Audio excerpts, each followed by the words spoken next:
Redmi Turbo 4 Pro এই phone ব্যবহারের আমার 8 মাসের বাজে অভিজ্ঞতা তোমাদের কাছে শেয়ার করব এবং ফ্রি ফায়ার খেলার জন্য এই ফোনটা কেমন হবে সেটাও বলে দেবো এই ভিডিওতে। এই ফোনটা যারা কিনতে চাচ্ছ কিন্তু কিনতে পারো না, তারা যদি কিনতে চাও তাহলে আমার এই ভিডিওটা পুরোটা দেখো এবং ভিডিওটা পুরোটা দেখার পর তোমরা ডিসাইড করো ফোনটাকে কিনবা নাকি কিনবা না।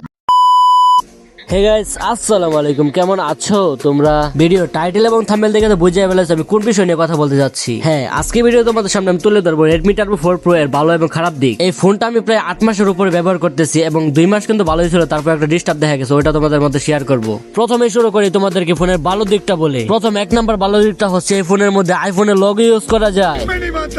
এখন তোমাদের বিশ্বাস হোক বা না হোক তোমাদের কিন্তু মানতে হবে, কারণ আমি তোমাদেরকে বলছি কিভাবে তোমরা সহজে অ্যান্ড্রয়েড ফোন বা এই ফোনের ভিতরে আইফোনের লোগো ইউজ করতে পারবে সেটা তোমাদেরকে দেখাচ্ছি। তার আগে এই ফোনের গেম প্লেটা দেখো। ব্যাকগ্রাউন্ডে যে গেম প্লেটা চলতেছে এটা হচ্ছে আমার এই ফোনের মানে Redmi Turbo 4 Pro ফোনের। দেখো কি পরিমাণ মুভমেন্ট, কি পরিমাণ ভিডিও কোয়ালিটি, তাও আবার আলট্রা দিয়া। এখন আমি তো বেশি গেম প্লে করি না, আমি কম গেম প্লে করি, এর জন্য আমার হাতে তো চালানো। দেখছো কি পরিমাণ কচা একটা হেডশট মেরে দিছি। এক ক্লিপ দেখে তো গেম প্লে বোঝা যায় না এবং ফোনের স্মুথনেস বোঝা যায় না। এখন আরেকটা ক্লিপ তোমাদেরকে দেখাই। এখানে আমার প্রথম শটটা কিন্তু মিস হয়ে যায় এবং দ্বিতীয় শটটা যখন মারি তখন মাথার মধ্যে অল্প একটু লাগে। আপাতত কিছু বলবো না, জাস্ট এই ক্লিপটা এনজয় করো।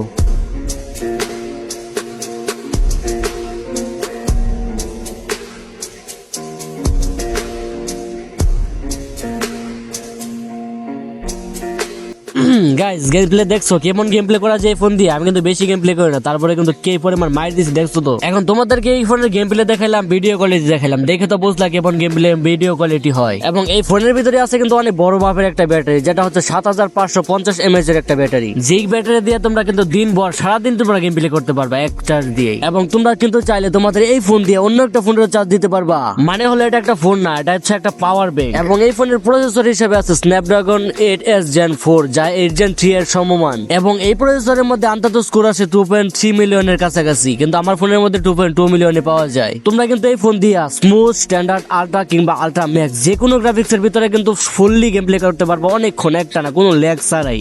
এবং যদি আইফোন 13, 14 বা 12, আইফোন 12, 13, 14 এর সাথে ম্যাচ মেকিং করো বা তাদের সাথে গেম খেলো, তাহলে দেখবা তোমার 1 নাম্বার দিচ্ছে, তারপর দিচ্ছে 2 নাম্বার। কারণ হলো এটার হচ্ছে প্রসেসর এতটাই পাওয়ার, যে পরিমাণ পাওয়ার যে আইফোনটা পিছনে ফেলায় দেয়। তবে একটা কথা মনে রাখা ভালো, ফোনটা যখন ঠান্ডা থাকবে ঠিক তখনই কিন্তু এই পরিমাণ পাওয়ার খাটাইতে পারবে। যখন ফোনটা গরম হয়ে যাবে, অনেক বেশি হিট করবে, তখন দেখবা ফোনের পাওয়ারটা ঠিকই আছে কিন্তু গেম প্লে এর মধ্যে FPS ডাউন হয়ে গেছে। ফোন গরম হলে সব ফোনের FPS ডাউন হয়ে যায়, এটাই স্বাভাবিক। এখন বড় প্রশ্ন হচ্ছে এই ফোনটাকে ঠান্ডা রাখবো কিভাবে, কারণ এটার পিছনে হচ্ছে গ্লাস, আবার সাইডে হচ্ছে মেটাল বোর্ড, এটা পুরোটা হচ্ছে আগুনের গোলা। প্লাস স্ন্যাপড্রাগনের প্রসেসর একটু হিট বেশি করে, কারণ এগুলোর পারফরমেন্স অনেক বেশি হয়। এখন শোনো কিভাবে ফোনটাকে ঠান্ডা রাখবা, ঠান্ডা রেখে গেম প্লে করতে পারবা কোনো ল্যাগ ছাড়া, কোনো FPS ডাউন ছাড়াই। তার জন্য তোমাদেরকে একটা কুলার কিনতে হবে। কুলারটির নাম তো আমাদেরকে স্ক্রিনের উপর দেখা দিচ্ছি। যদি তোমাদের কাছে বাজেট থাকে তাহলে তোমরা এই স্ক্রিনের উপর দেখানো কুলারটি কিনবা। কুলারটির নাম হচ্ছে Memo CX08 AI। কুলারের মধ্যে একটা বাটন থাকবে যেটার নাম হচ্ছে AI বাটনটা অন করে দিলে তোমরা দেখবে যে ফোন পর যে পরিমাণ গরম হবে সেই পরিমাণ গরম মাইপা সে ঠান্ডা করবে। এবং আরেকটি বাটন আছে, সেই বাটনের নাম হচ্ছে আইস। সেই আইস বাটনে ক্লিক করে দিলে দেখবা যে তোমাদের ফোনের মানে কুলারের পিছনে দেখবা লিটারালি বরফ জমা শুরু করছে। তোমরা এতক্ষণ ধরে যারা ভিডিও দেখতেছো, হয়তো তোমাদের কাছে ভিডিও ভালো লাগছে বা কোনো ইনফরমেটিভ মনে হয়েছে, এর জন্য ভিডিও দেখতেছো। যদি তোমাদের কাছে ভিডিওটা ভালো লেগে থাকে তাহলে কিন্তু একটা লাইক করে দিবা। এখন আমি কিন্তু 900 সাবস্ক্রাইবারের খুবই কাছাকাছি আছি, তোমরা কিন্তু চাইলে একটা করে সাবস্ক্রাইব করে দিলে আমার 900 সাবস্ক্রাইবার হয়ে যায় ইজিলি। এখন তোমাদের যদি মনে চায় তাহলে সবাই মিলে একটা করে সাবস্ক্রাইব করে দিও এবং পাশে থাকা বেল আইকনটাকে অল সেট করে দিও, নাহলে কিন্তু আমার ভিডিও তোমাদের কাছে পৌঁছাবে না। এখন তোমাদেরকে একের পর এক বলবো ফোনের খারাপ দিকগুলা। প্রথমত, ফোনটা কিন্তু অনেক বেশি হিট করে যখন আলট্রা দিয়ে গেম প্লে করবা, এছাড়া কিন্তু বেশি হিট করে না, যেটা আবার গরমের মধ্যে কিন্তু বেশি হিট করে, ঠান্ডা দিনে কিন্তু হিট করে না। এটা হচ্ছে প্রথম খারাপ দিক। দ্বিতীয় খারাপ দিকটা হচ্ছে ফোনের নোটিফিকেশন। তোমরা যারা ইমো বা হোয়াটসঅ্যাপ ইউজ করো বা মেসেঞ্জার ইউজ করো তাদের কিন্তু নোটিফিকেশন আসবে না। আরে মিয়া ভয় পাও না, আসবে, কিন্তু একটা সিস্টেম অন করা লাগে তারপরে আসে, না হলে আসে না, এটা সবাই জানে না। এখন তোমাদেরকে সিম্পলি ইউটিউবের উপরে দেখা দিই কিভাবে তোমরা নোটিফিকেশনটা অন করবা, মানে কিভাবে অন করতে পারবা সবগুলো অ্যাপের মধ্যে একটা সিস্টেমেই। কিন্তু অ্যাপের মধ্যে চাপ দিয়ে ধরবা এবং দেখবা যে অ্যাপ ইনফো লেখা আসছে, অ্যাপ ইনফোর ভিতরে ঢুকলে দেখবা অনেকগুলো অপশন আসছে।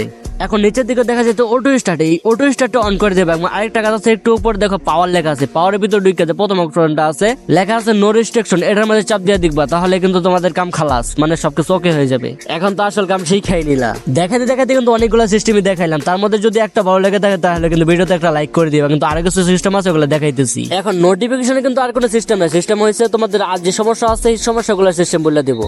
উপরের কোণার মধ্যে দেখতে পাচ্ছ গেম টারবো, এটার মধ্যে ঢুকবা, ঢুকার পরে তোমরা নিচে কাস্টম লেখা এখানে চাপ দিবা। তোমরা এখানে ক্লিক করে ঢুকে দেখতে পারবা ডিফল্ট লেখা, ডিফল্টের মধ্যে না চাপ দিয়ে নিচে কাস্টমে চাপ দিবা এবং দেখবা আমি যেমন দিতেছি এমনি দিয়ে দিবা। আমি কথা বলবো না, তোমরা দেখো, কথা বলে বেশি বুঝবা না। তোমরা এগুলা সবগুলোর মধ্যে যে আমি দিতেছি 4x 16x মানে যে দিতেছি তোমরা জায়গাটা দেখে রাখো না, স্ক্রিনশট দিয়ে রাখো, এগুলো করে নিবা। এবং এখানে সবকিছু হাই এবং যেই যে আমি জায়গার মধ্যে রাখছি ঠিক সেই জায়গাটা দেখে রাখো না, স্ক্রিনশট দিয়ে রাখো এবং তারপর ওকে করে দিও এবং প্রথম যে লাইনটা দেখাইছিলাম ওটার মধ্যে 120 FPS সিলেক্ট করে দিও।